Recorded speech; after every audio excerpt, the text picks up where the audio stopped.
भूल जाती है मैं.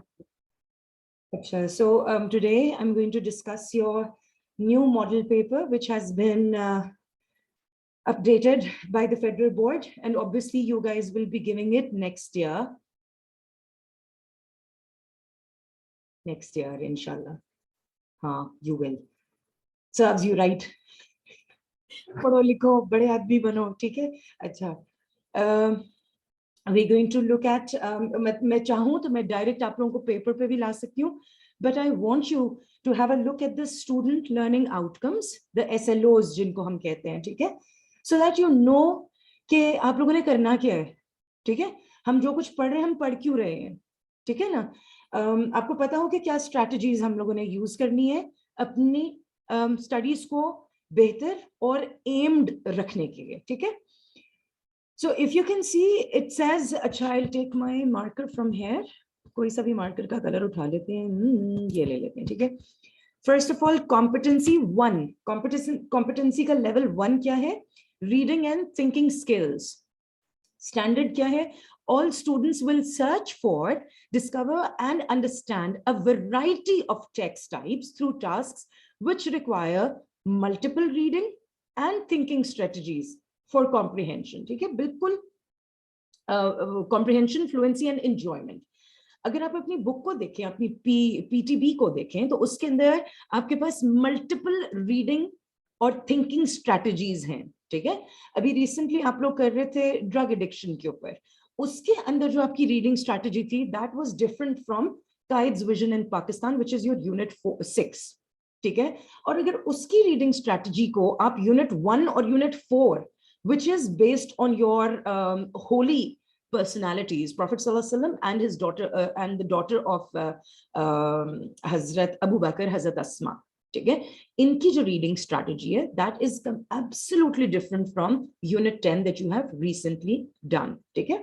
अब क्या purpose है reading करने का? Comprehension, fluency and enjoyment. Unit 10 तो सबने बहुत enjoy किया था. Now analyze the patterns of text organization. मुझे बाकी दो sections का नहीं पता, section 8 में तो बड़ा enjoy किया था, ठीक है? Analyze the patterns, the benchmark कि क्या aim होना चाहिए, क्या objective है इसको करने का, target क्या है, मकसद क्या है? Analyze the patterns of text organization and function of various devices used within. Devices, कोई मुझे बता सकता है कौन सी devices होंगी इसमें? Which devices are we talking about? Any guesses? Raise your hand so I can unmute you.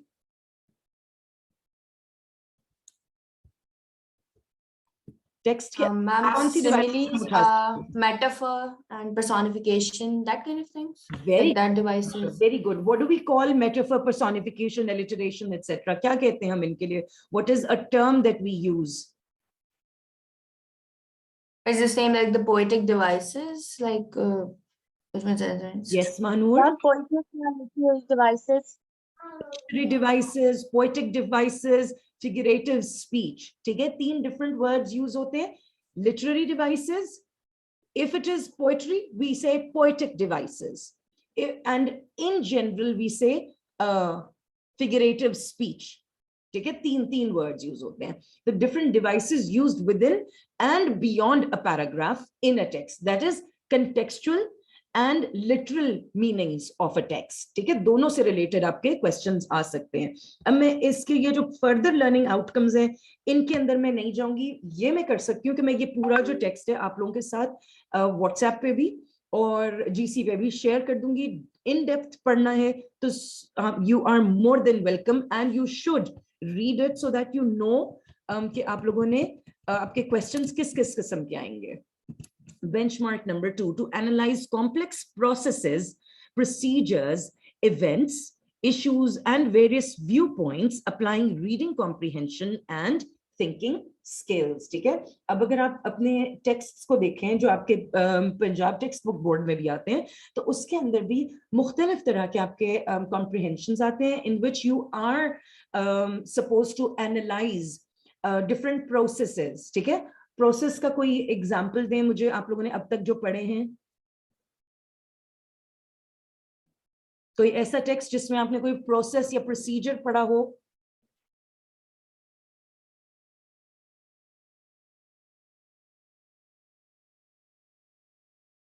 Ten units पढ़े हैं ना मैं अभी तक? कौन से यूनिट में कोई प्रोसेस या प्रोसीजर का जिक्र आया है? यस महनूर? मैम जैसे यूनिट 9 में वो हेरा की रिकवरी का प्रोसेस था, एंड देन यूनिट 10 में रिहैबिलिटेशन का प्रोसेस है. Very good. What about unit 7? Sultan Ahmed mosque. उसमें द बिल मैम, उसमें तो लेकिन आर्किटेक्चर डिस्क्राइब नहीं हुआ था. हाँ, but building process. the process was involved कि कैसे it was inspired from Hagia Sophia, and then seeking the inspiration, the architecture was sketched. ठीक है? Events and issues. Can you give me examples of events and issues? I want everybody to participate.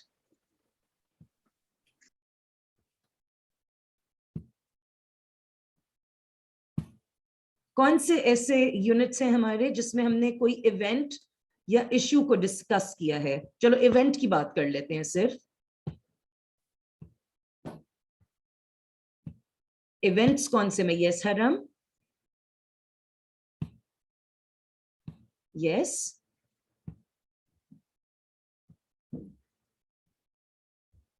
हरम? Chat में किसी ने कुछ लिखा है?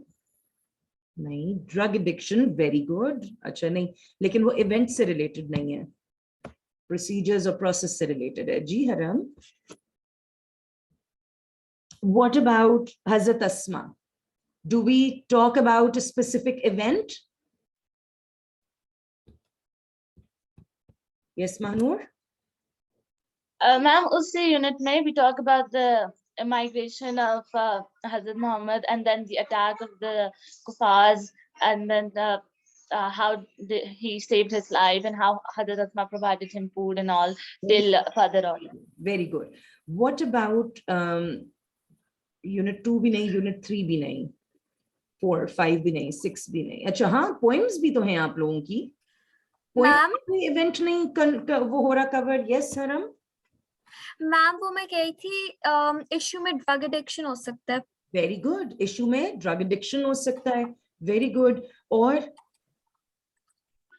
What about stopping by woods on a snowy evening? क्या वहां पे कोई इशू डिस्कस हो रहा है?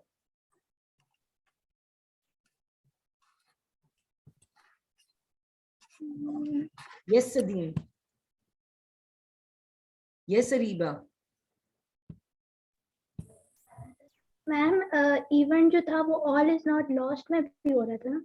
Very good, very good. All is not lost में भी एक इवेंट होया है in which the little girl becomes a victim of the road accident. Very good. An event is discussed now, and then how the nurse, she helps her throughout the process until she heals. So wo bhi ek event hai. And various viewpoints applying reading comprehension and thinking strategies. ठीक है? Again ये वही चीज हो गई. ये benchmark 2 था. Benchmark 3 related to comprehension is to analyze information from a visual cue or a graphic organizer to show complex processes, procedures, comparison, contrast, and cause and effect relationships. अगर आप लोगों ने देखा हो, आप लोगों की यूनिट के एंड के ऊपर अक्सर इस तरह के वो ग्राफिक बने हुए होते हैं, माइंड मैप्स बने हुए होते हैं. ठीक है? हो सकता है कि आपको किसी किस्म का कोई इस किस्म का ग्राफिक ऑर्गेनाइजर दे दिया जाए जिसके अंदर इंफॉर्मेशन गिवन हो, and from that information you would have to extract the answers to the questions. ठीक है? Then gather, analyze. I am now on benchmark 4. Gather, analyze, evaluate, and synthesize information to use for a variety of purposes, including a research project using various aids and study skills. अच्छा, ये भी हो सकता है कि teacher आपको कोई project based learning करवा दें और उस प्रोजेक्ट का जो एसेंस है उससे रिलेटेड आपको कॉम्प्रिहेंशन क्वेश्चन आंसर्स दिए जाएं।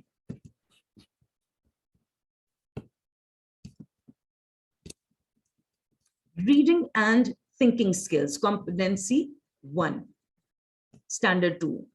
All students will read and analyze literary text to seek information, ideas, and enjoyment to relate their own experiences of those of common humanity as depicted in literature. If you must have noticed, when we begin a lesson, what do your teachers do? We ask you to analyze the title. We ask you to analyze the picture which is given at the start of the lesson, and at times the teachers, they do ask you for your experiences related to what is happening in the text. ऐसे होता है? जैसे मैंने भंग के पकौड़ों का जिक्र किया था, ठीक है? So since we were recently doing the drug addiction thing, I was teasing my section of girls कि मैं आप लोगों के लिए भंग के पकोड़े बना के लेकर आऊंगी, since it is very commonly found, ठीक है? तो हमने फिर कहा था कि हम एक्सपीरियंस करेंगे, लेकिन अनफॉर्चुनेटली बहुत ही कोई लूजर टीचर है, तुम लोगों की पकोड़े भी नहीं खिला सकती, ठीक है? So you have to analyze short stories, poems and essays and make connection between literary text and your own experiences, ठीक है? बिल्कुल जिस तरह आप लोगों ने पोएम पढ़ी और पोएम में जो कुछ हो रहा था उसको आपने अपनी लाइफ के साथ लिंक करके आप देखते हो, ठीक है? या किसी भी टेक्स्ट को अपनी ओन लाइफ के साथ आप लिंक करके देखते हो, ठीक है? That is what is meant over here. You might be asked to make a connection in such a way. Competency 2, writing skills. All students will produce, with developing fluency and accuracy, academic, transactional, and creative writing, which is focused, purposeful, and showing an insight into the writing process.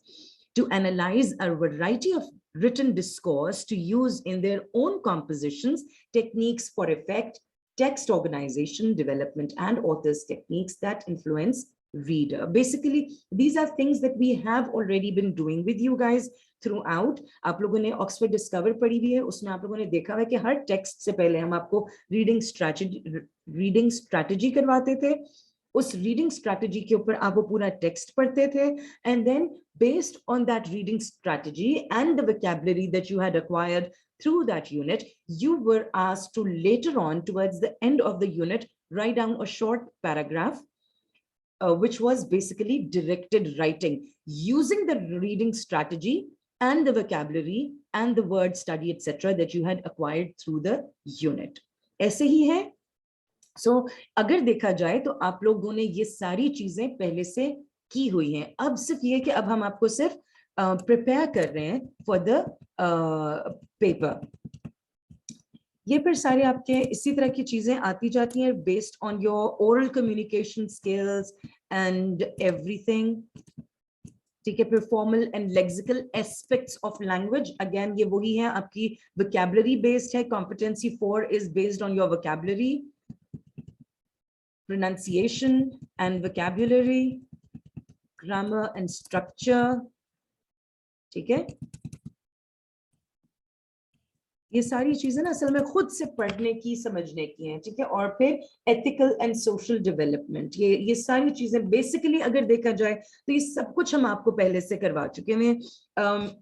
Recognize and practice values and attributes such as tolerance, humanism, patience, equity, justice, honesty, empathy, etc. ये सारे वही topics हैं जो कि आप लोग previously अब तक पढ़ते चले आ रहे हो, ठीक है?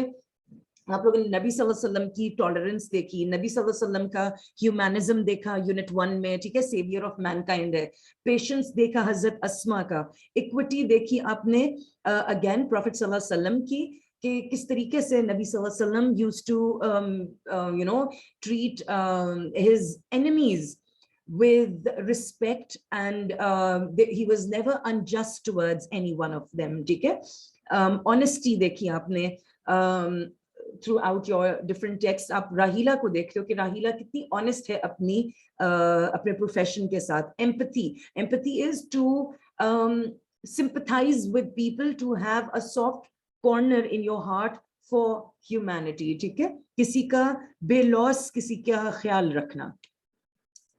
And not only कि आप इन चीजों के बारे में पढ़ो, लेकिन उसको अपनी जिंदगी में भी प्रैक्टिस करें. ठीक है, और फिर इसी तरह के बाकी के आपके एब्स्ट्रैक्ट नाउन्स हैं जो कि आपकी डेली लाइफ में आपको इनकॉर्पोरेट करने हैं.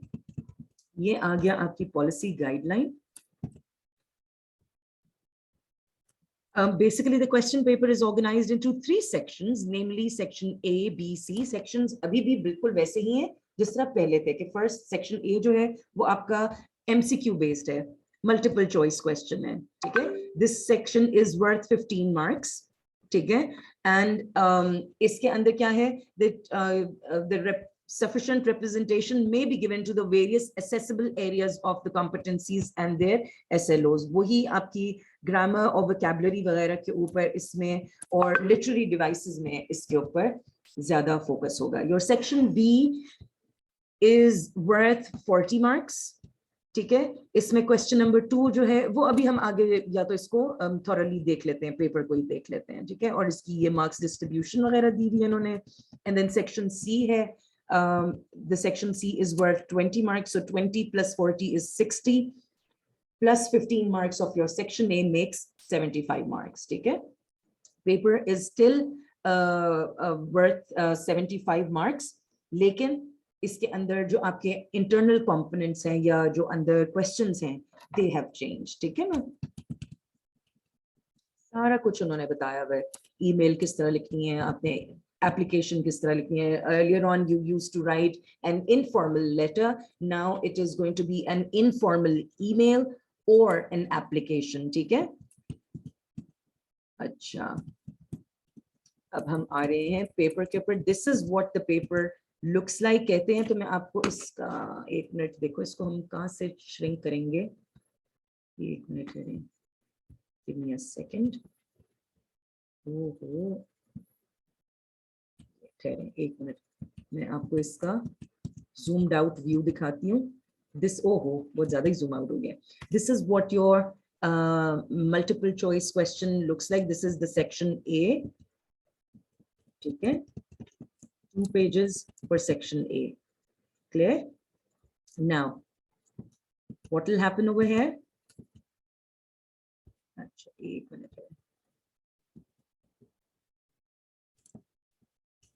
Now, or if you notice, there is a version number. आप लोगों का version number means कि आपका जो subject है उसका क्या code है. Subject का code, let's say English का, let's suppose 1 2 3 4 है. ठीक है, आप इस तरह से 1 2 3 4 ऊपर लिखेंगे and then bubble में, ओहो ठहर जाओ, 1 ओ एक मिनट ठहरें, हम अगर इसको किधर जाए कम करें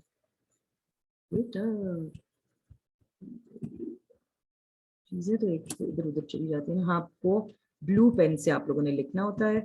मार्किंग्स क्लियर करें. 1 2 3 4.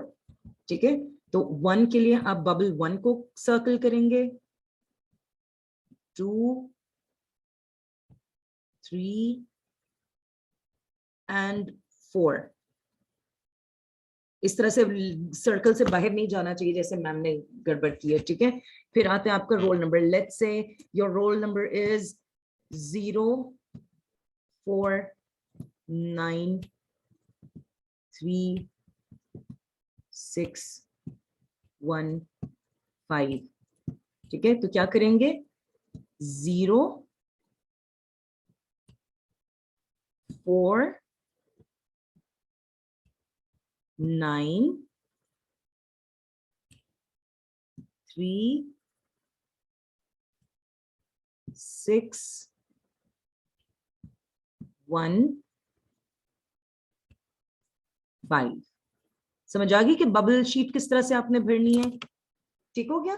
देन यहां पर आप लिखते हो अपना आंसर शीट नंबर. ठीक है, लेट्स सपोज इट्स 1. फिर आप अपने साइन करते हो. ठीक है, और फिर यहाँ पर आपके इन्विजिलेटर आके अपने साइन कर देगा। ठीक हो गया। Now you going to start attempting your multiple choice question.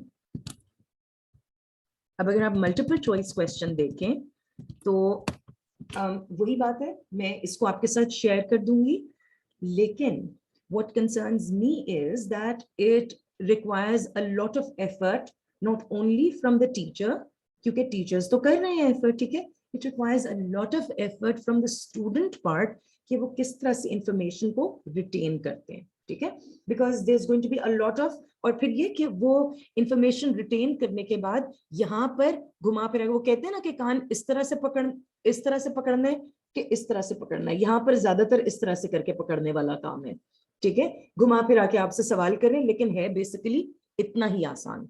Clear? Look at the first one. Identify the transitional device of sequencing used in one of the following sentences. अब ये बड़े बड़े वर्ड्स पढ़ के ना बच्चे घबरा जाते हैं। ट्रांजिशनल डिवाइस क्या होती है, सीक्वेंसिंग क्या होती है, सीक्वेंसिंग क्या होती है, भला सीक्वेंस करना चीजों को। He always comes late, always comes late क्या है, क्या ये उसकी सीक्वेंस है? नहीं। He is honest but his friend is not, क्या यहाँ पर कोई सीक्वेंसिंग आ रही है? नहीं। In brief, the story is interesting. He was late, therefore he was punished. अच्छा, मुझे अब खुद कॉमन सेंस यूज करके बताएं कि इन सारों में से कौन सा स्टेटमेंट ऐसा है जिसके अंदर किसी किस्म की कोई सीक्वेंस आ रही है, एक के बाद दूसरा इवेंट हो रहा है। Can I have more hands raised other than Mahnur Fatima? कौन सा इन चारों में से स्टेटमेंट ऐसा है कि जिसमें कोई इवेंट एक इवेंट के बाद आ रहा हो? Nurulain, yes. Ukasha, part D, very good. Areeba, आप क्या कहती हैं? Ma'am part D. Very good. देखा ना, अब पहले इंस्टेंस में कैसे हम खुद इस वर्ड को देख के ट्रांजिशनल डिवाइस के साथ हमने देखा क्या कहते हैं सीक्वेंसिंग, तो कैसे हम घबराए हैं ना सारे कि ये क्या वर्ड आ गया है। लेकिन थोड़ा सा आप सब्र से, पैनिक हुए बगैर जब आप क्वेश्चन को अटेम्प्ट करेंगे, सीक्वेंसिंग पे फोकस करें। अगर ट्रांजिशनल डिवाइस नहीं भी पता तो सीक्वेंसिंग के ऊपर फोकस करें, ठीक है। Transitional device by the way इनमें से कौन सी है, इस आइडेंटिफाई हमने कर लिया। Identify the transitional device of sequencing used in one of the following sentences, ये हमने कर लिया। यस सदीम, अब ट्रांजिशनल डिवाइस इधर कौन सी है? Ma'am, actually, I wanted to ask the question.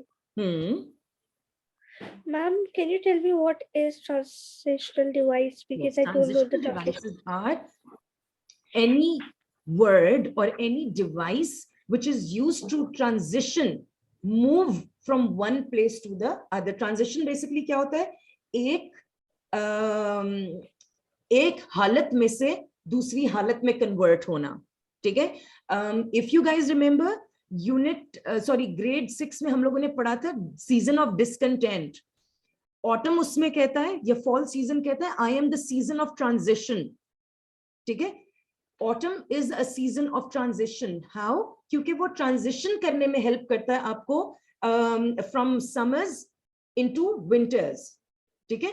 Autumn में क्या होता है, दिन जो होते हैं वो आपके गर्म होते हैं, रातें आपकी ठंडी होना शुरू हो जाती हैं, आप आहिस्ता आहिस्ता हल्के कपड़ों की निस्बत मोटे कपड़ों के ऊपर आने लग जाते हैं, आप आहिस्ता आहिस्ता गर्मियों की सब्जियों को छोड़ के आप सर्दियों की सब्जियां खाने लग जाते हैं, ठीक है। आपका फूड आहिस्ता आहिस्ता चेंज होने लगता है, आपका क्लोथिंग, आपका जो बाहर का जो मौसम है, आपका डे टाइम जो है वो पहले समर्स में कितना लॉन्ग था और सर्दियों में कितना शॉर्ट हो जाता है। लेकिन वो जो दरमियान का फेज है ना, वो आपको ट्रांजिशन करने में हेल्प करता है, एक सिचुएशन से दूसरी सिचुएशन में मूव करने में। तो अगर हम इस सेंटेंस में देखें तो देयरफॉर जो है वो आपकी ट्रांजिशनल डिवाइस है। क्यों? क्योंकि वो इस सीक्वेंस के साथ ट्रांजिशन कर रहा है, लिंक क्रिएट कर रहा है, ठीक है। लेट था, उसको पनिशमेंट मिली, देयरफॉर आपकी ट्रांजिशनल डिवाइस है, ठीक हो गया। कुछ चीजें अगर अभी नहीं भी समझ आती है कोई बात नहीं, हम आपके साथ दोबारा जब करेंगे ना पार्ट्स ऑफ स्पीच, उसके अंदर बहुत सारे और एलिमेंट्स हम आपको एक्सप्लेन करेंगे। अभी हमारे पास माशाल्लाह बहुत टाइम है आप लोगों की, तो हम ज्यादा अच्छी तैयारी करवा सकते हैं compare to our current grade 9 जिन्होंने अभी 19 मई को पेपर देने। ठीक है, इसी किस्म के बाकी के सवाल भी हैं, कुछ जो है वो कॉमन सेंस यूज करने के हैं कि अब ये look at question number 4, the debris on the stadium floor included numerous paper cups, thick ticket stubs and cigarette butts. The underlined word refers to, अब चारों words जो हैं वो debris के ही meaning है, लेकिन यहाँ पे most appropriate meaning कौन सा आता है, कोई बता सकता है मुझे? Yes महानूर? मैम गार्बेज और ट्रैश। Garbage और trash में क्या फर्क होता है भला?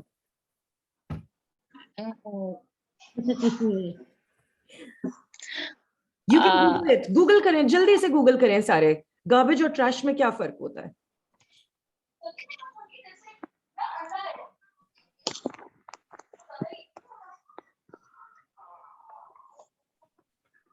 चलो जी, मुझे पीटीसीएल वाले कॉलें कर रहे हैं।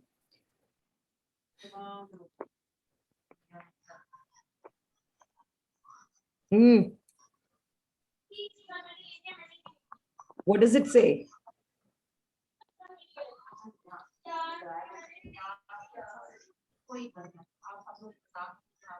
Yes, Serena. Ma'am, Hmm. trash is a more general term, so it's the correct answer. Very good. I like your critical thinking, but there is a better answer to it. पता नहीं नजर आ रहा है कि नहीं? अच्छा, कहते हैं कि जो गार्बेज होता है ना, it is made up of stuff that comes from the bathroom or kitchen. ठीक है, कि dry और wet दोनों मिक्स अप जो है ना वो गार्बेज होता है। Trash on the other hand is not wet. ठीक है, आपके घर की जो काट कबाड़ जिसे हम कहते हैं ना, काट कबाड़ और कूड़ा करकट में जो डिफरेंस है ना, वही डिफरेंस गार्बेज और ट्रैश में। जो आपके घर में चीजें एक जगह पे अक्यूमुलेट होती हैं, they are trash. Garbage on the other hand वो चीजें जो आपके किचन के अंदर बड़े वाला जो आपका ड्रम होता है ना, जिसके अंदर किचन का गंद भी जाता है और बाथरूम के गंद भी जाते हैं, वेट और ड्राई दोनों चीजें होती हैं। ठीक है, आपकी सब्जियों के जो पील्स होते हैं वो और रैपर्स, ये सारे मिला के गार्बेज बनते हैं। ट्रैश, ओल्ड टायर्स, टूटे हुए टॉयज, वेस्ट पेपर, ये सारा कुछ ट्रैश काउंट होगा। ठीक है, सो ओवर हियर ट्रैश या गार्बेज में से कौन सा करेक्ट ऑप्शन है? सरीना ने वैसे सही आंसर बताया इसका। Very good, trash is the correct option. अच्छा, अब करना क्या है कि जिस तरह ये मैंने सर्कल किया, इस तरह सर्कल नहीं करना, करेक्ट ऑप्शन को आपने ये काम कर देना है। ठीक है, समझ आई क्या करना है हमने? ये जो बबल्स हर उसके सामने दिए ना, इसके अंदर आपने इसका आंसर करना है। Can you deduce meaning from the contextual text? Deduce का क्या मीनिंग होगा? इन्फर, डिटरमिन, फोरकास्ट या इंटरसेप्ट?